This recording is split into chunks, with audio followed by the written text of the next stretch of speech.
Shalom, salam berkat dari kami untuk pendengar sekalian. Saat ini pendengar akan diberkati dengan program Hari Ini Harinya Tuhan bagian yang ke-8.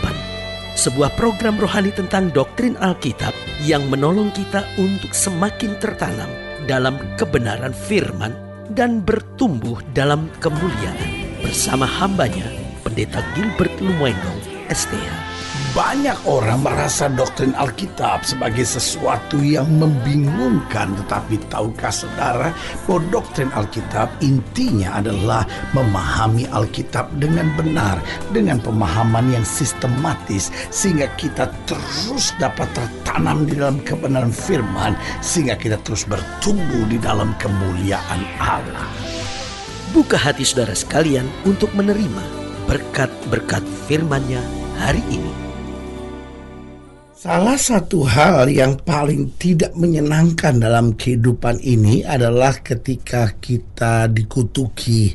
Nah, memang ada beberapa alasan kita dikutuki. Contohnya ada anak yang dikutuki oleh orang tuanya, ada menantu yang dikutuki oleh mertuanya, dan yang lebih parahnya ada lagi jemaat gereja yang dikutuki oleh pendetanya atau sesama pendeta mengutuk dia kan, atau mungkin seorang pengusaha mengutuk pengusaha yang lain. Orang kalau bisa mengutuk orang lain, di hatinya memang ada niat yang jahat. Sudah boleh bilang, ya tapi kelewatan. Betul, sekelewatan bagaimanapun ajaran Yesus berkata apa?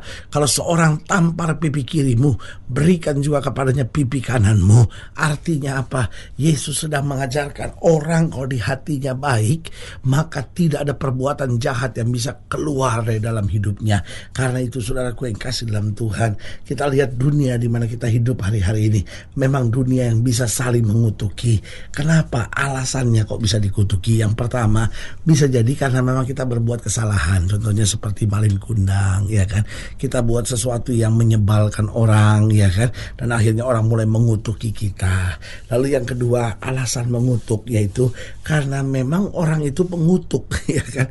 Ada orang yang memang talentanya mengutuk kali saudara-saudara, ya kan? Artinya orang itu memang senang ngutuk. Ada masalah apapun main kutuk aja, dan dia bangga kalau lihat kutuknya itu bisa terjadi. Dia lupa dalam Alkitab ada dikatakan bahwa apa yang kau tabur itu yang akan kau tuai. Kalau engkau senang mengutuk, maka kutuk juga akan turun dalam hidupmu. Lalu yang ketiga saya pelajari, kenapa orang bisa mengutuk? Bisa jadi karena iri hati. Dia lihat kok hidup saudara begitu luar biasa. Wah, dia mulai kutukin hidup saudara. Supaya apa? Supaya saudara kehilangan berkat damai sejahtera, ya kan? Dan yang keempat, mengapa orang mengutuk atau kenapa kita dikutuki? Bisa jadi karena orang lain sakit hati terhadap kita. Baik karena kesalahan kita, bisa juga tidak kesalahan kita, cuman orang aja lihat kita tiba-tiba sakit hati, saudara-saudara. Nah, sebagai hamba Allah saya hanya mau ingatkan jawaban firman Tuhan. Kutuk yang tanpa alasan tidak akan pernah kena. Apa artinya? Artinya adalah selama hubungan kita dengan Tuhan itu beres, maka manusia boleh merancangkan yang jahat, pembelaan Allah selalu luar biasa atas kita. Haleluya. Selamat datang dalam program kita hari ini, Harinya Tuhan, sebuah program rohani yang kembali mengingatkan kepada kita betapa pentingnya kita menjadikan firman Tuhan sebagai dasar keseharian hidup kita. Karena selama kita menjadikan firman Tuhan sebagai dasar keseharian hidup kita, langkah-langkah ke depan kita penuh dengan kepastian, kemenangan, berkat, mujizat, dan perkara-perkara besar. Haleluya. Dan di dalam program ini kita sedang membahas tentang dikutuki. Nah, kadangkala kita dikutuki karena kesalahan kita. Kita perlu bertobat dan membereskannya dengan Tuhan. Tetapi ada kalanya kita dikutuki meskipun tanpa kesalahan. Nah, saudaraku yang kasih dalam Tuhan, itu akan kita pelajari hari ini dalam program kita tentang dikutuki. Kita mau sama-sama belajar dari 1 Samuel pasal 17. 1 Samuel pasal 17 ayatnya yang ke-40. 1 Samuel pasal 17 ayatnya yang ke-40 sampai ayatnya yang ke-47. Di bawah judul perikop perkelahian Daud dengan Goliat. 1 Samuel 17 ayat 40 sampai 47. Lalu Daud mengambil tongkatnya di tangannya Dipilihnya dari dasar sungai 5 batu yang licin dan ditaruhnya dalam kantung gembala yang dibawanya, yakni tempat batu-batu, sedang umbannya dipegangnya di tangannya. Demikianlah ia mendekati orang Filistin itu. Orang Filistin itu kian dekat menghampiri Daud dan di depannya orang yang membawa perisainya. Nah, ketika orang Filistin itu menunjukkan pandangannya ke arah Daud serta melihat dia, dihinanya Daud. Perhatikan, dihinanya Daud itu karena ia masih muda, kemerah-merahan dan elok parasnya. Orang Filistin itu berkata kepada Daud, "Anjingkah aku, maka engkau mendatangi aku dengan tongkat."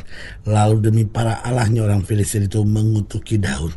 Pula orang Filistin itu berkata kepada Daud, "Hadapilah aku, maka aku akan memberikan dagingmu kepada burung-burung di udara dan kepada binatang-binatang di padang." Lihat, yang pertama Daud dihina. Yang kedua di ayat yang ke-43 bagian terakhir dikatakan, lalu demi para allahnya orang Filistin itu mengutuki Daud. Daud dikutuki.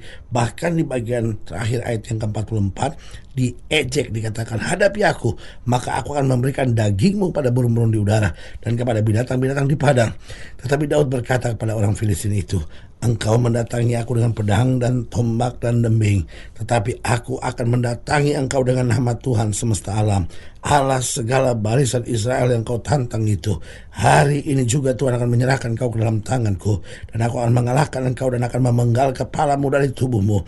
Hari ini juga aku akan memberikan mayatmu dan mayat tentara orang Filistin kepada burung-burung di udara dan kepada binatang-binatang liar, supaya seluruh bumi tahu bahwa Israel mempunyai Allah, dan supaya segenap jemaah ini tahu bahwa Tuhan menyelamatkan bukan dengan pedang dan bukan dengan dembing, sebab di tangan Tuhanlah pertempuran, dan ia pun menyerahkan kamu ke dalam tangan kami." Haleluya.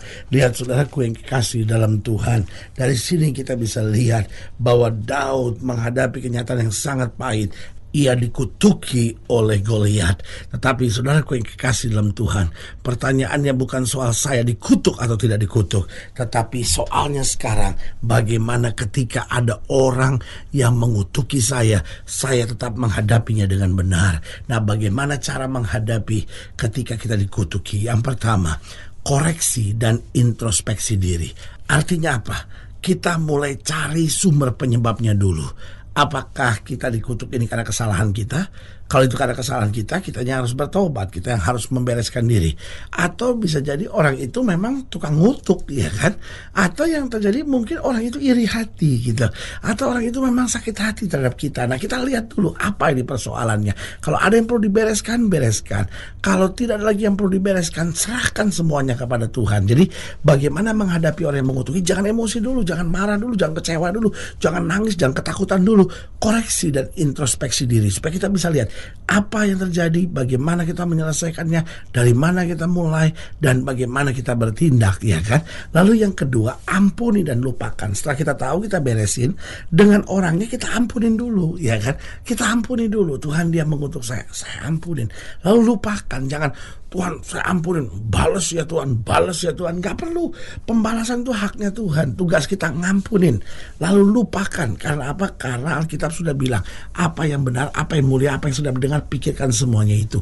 Ipar sudah mungkin mengutuk saudara, mertua sudah mungkin mengutuk saudara, mungkin sebaliknya anak mantu sudah mengutuki saudara. Tetapi ini dulu, koreksi, introspeksi diri. Habis itu ampuni, lupakan, jangan diingat-ingat lagi.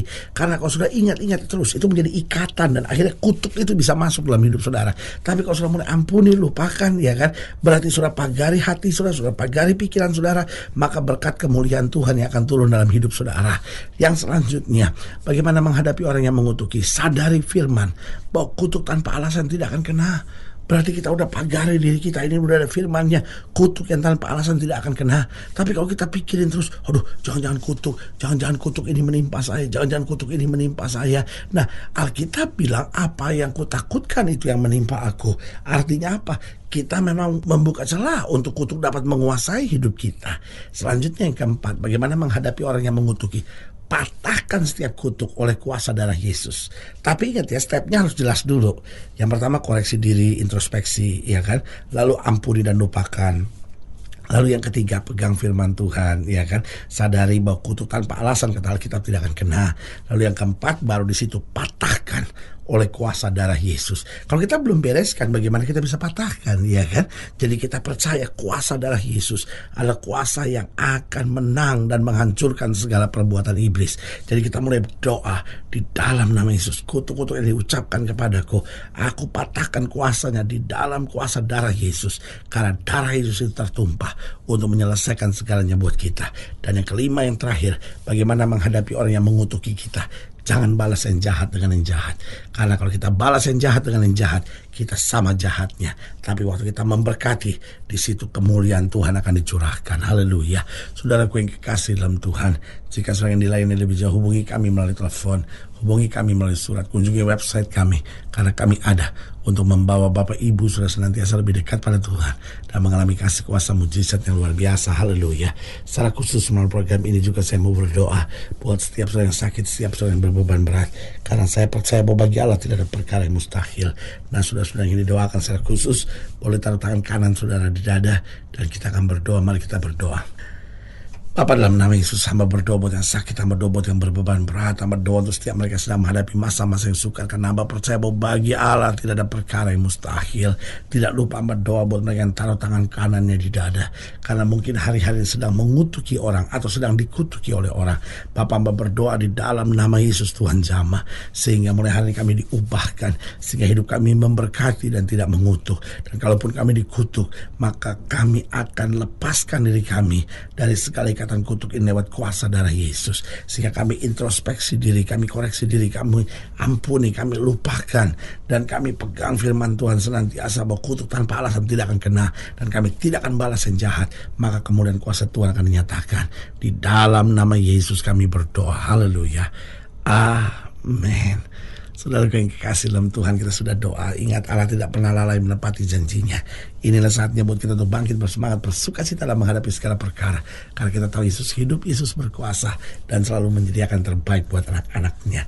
Doa saya menyertai saudara. Sampai berjumpa pada program berikut. Dan jangan lupa, jadikan hari ini harinya Tuhan. Haleluya. Tuhan.